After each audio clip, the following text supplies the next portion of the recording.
को नमन करता हूं, प्रणाम करता हूं। यहाँ पे हमारे जो हाल ही में जिन्होंने शहादत दी, पवन जी के पिताजी गरज सिंह जी यहाँ पे मंच पे विराजमान हैं। हम इनको प्रणाम करते हैं। कीर्ति चक्र से नवाजे गए दिलवर खान जी की धर्मपत्नी बहन जमीला जी यहाँ पे मौजूद हैं और शौर्य चक्र अपना शौर्य दिखाते हुए जिन्होंने हाल ही में शहादत दी, उनकी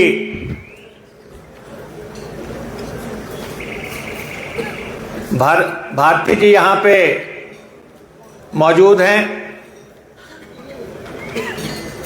और अपनी छाती पे जो ये मेडल आपने जारित किए हुए हैं, ये हिंदुस्तान के गौरव के प्रतीक हैं। हमारे बीच आज हमारे नेतागण केंद्र से आए हैं आपको सम्मानित करने के लिए। मैं उनका यहाँ पे जहाँ स्वागत करता हूँ, लेकिन ये मौका हमें सैनिकों की याद में और अब तक देश का जो संघर्ष रहा है उसको याद दिलाता है। फिर भी एक औपचारिकता के तौर पे हमारे नेता अजय माकन जी, हमारे विधानसभा के स्पीकर कुलदीप सिंह पठानिया जी और उपस्थित साथियों, मेरे साथ आप बोलेंगे भारत माता की, भारत माता की। दोस्तों, ये जो शिमला है, यहां पे आज कार्यक्रम चल रहा है, ये भारतीय इतिहास का बहुत महत्वपूर्ण पन्ना है और 1972 में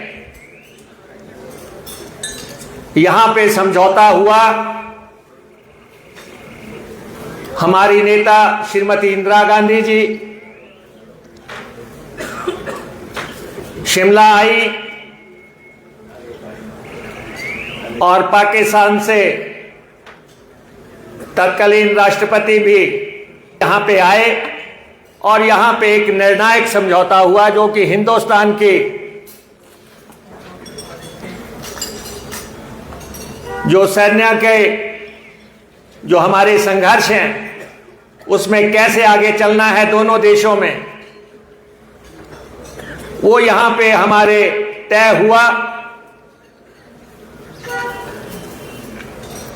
और 17 दिसंबर 1971 को सीज फायर हुआ था। 3 दिसंबर 1971 को श्रीमती इंदिरा गांधी जी ने कहा था कि देश में सारी चीजें पीछे की जा सकती हैं, लेकिन जो सैनिकों को जरूरतें हैं उनके साथ मैं खड़ी हूं और मैं उन सब के लिए सब कुछ करने के लिए तैयार हूं। और हमारी नेता ने पाकिस्तान के 2 टुकड़े किए, अलग से बांग्लादेश बनाया और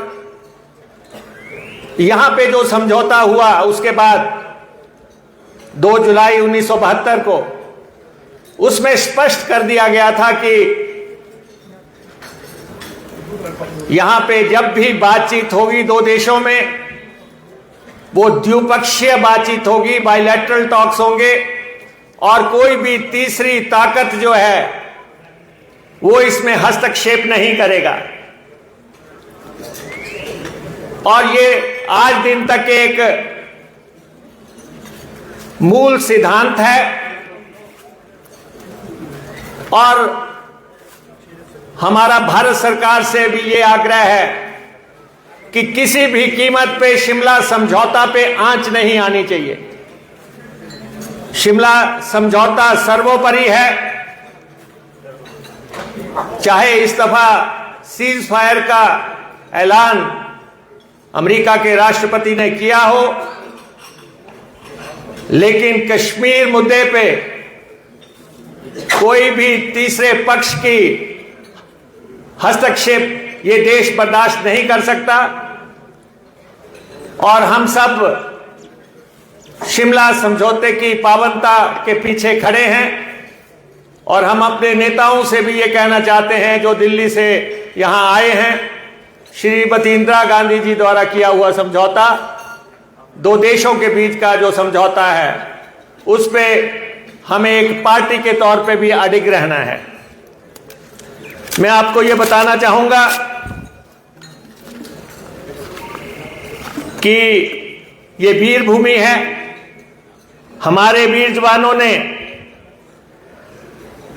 अब तक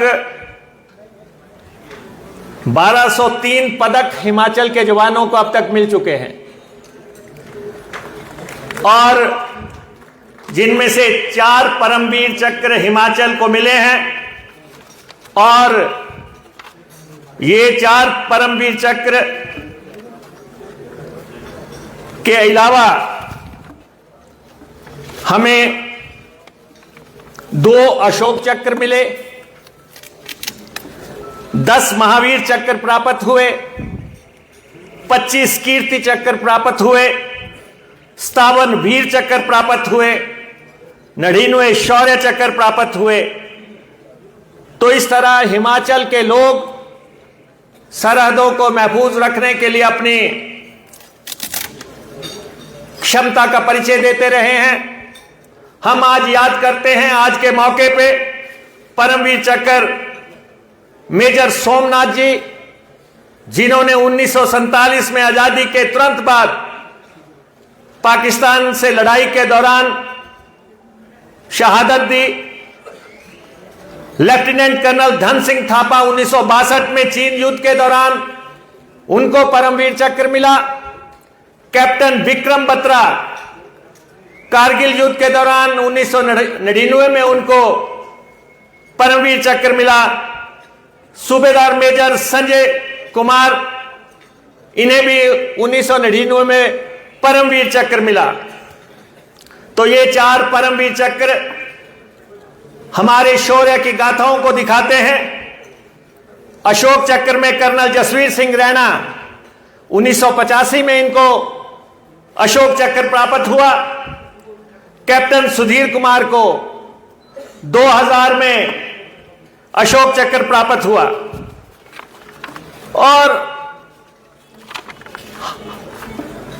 2024 से लेके आज दिन तक, जनवरी 2024 से आज दिन तक हमारे 24 जवान शहीद हुए हैं सरहदों की रक्षा करने के लिए। 24 लोगों ने शहादत दी है।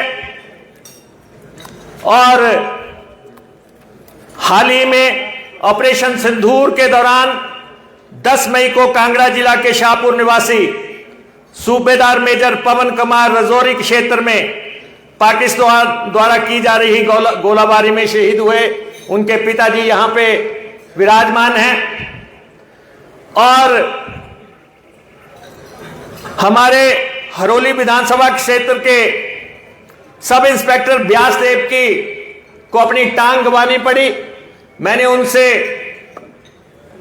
जम्मू के अस्पताल में थे, मैंने उनसे फोन पे बात की, और जिस लहजे और दबंगता से उन्होंने बात की, उससे हमें फख्र होता है कि हमारे जवान जो है टांग गंवाने के बावजूद भी उनका जज्बा जो है देश के लिए, वो हमने देखा।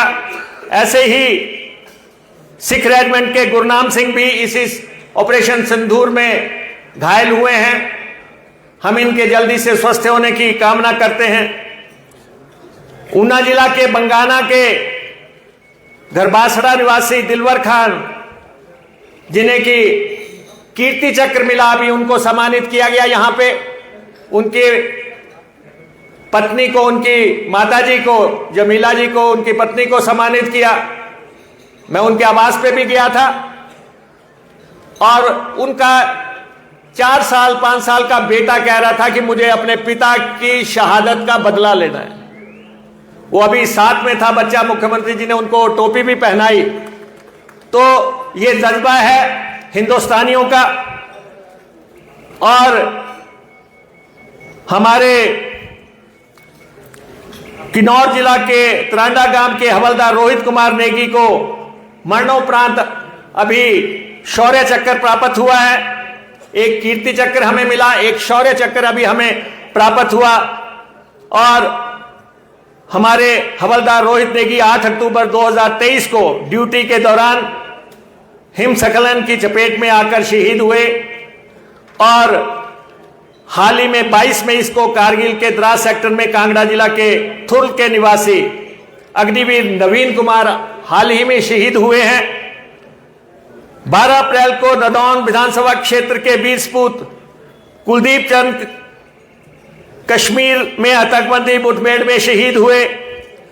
और 17 फरवरी को मंडी जिला के वल निवासी वीर सपूत बसंत सिंह उत्तराखंड में ड्यूटी के दौरान शहीद हुए हैं। तो ये हमारे वीर जवानों ने जो पराक्रम की गाथाएं लिखी हैं, आज इस जय हिंद सभा के माध्यम से हिमाचल प्रदेश की सरकार, हमारे सम्माननीय नेता उनको सम्मानित करने के लिए यहां पहुंचे हैं। आप सब लोगों पे हमें बहुत फख्र है। ये देश सेना के साथ खड़ा है। हमारी तीनों सेनाओं ने हाल ही के ऑपरेशन के दौरान भी बहुत बेहतरीन काम किया है। हम सेनाओं के साथ हैं, लेकिन हम ये चाहते हैं कि देश की सुरक्षा के लिए और पड़ोसी देश से बातचीत के लिए शिमला समझौता की गरिमा हमेशा बनी रहनी चाहिए और उसका सम्मान होना चाहिए। जय हिंद, जय हिमाचल।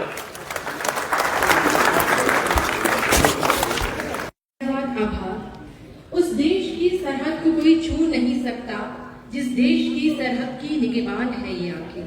हम महसूस है क्योंकि हमारी सीमाओं की रक्षा हमारे वीर जवान कर रहे हैं।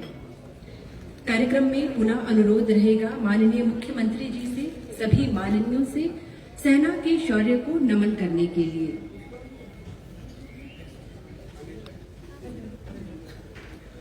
ऑनरेरी कैप्टन सुशील कुमार जी से भी आग्रह रहेगा मंच पर आने के लिए। ऑनरेरी कैप्टन सुशील कुमार जी से आग्रह रहेगा मंच पर आने के लिए।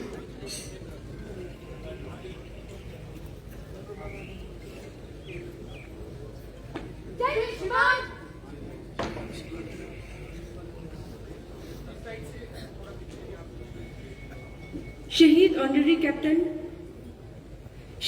ऑनरेरी कैप्टन प्रीति सिंह से भी आग्रह रहेगा मंच पर आने के लिए।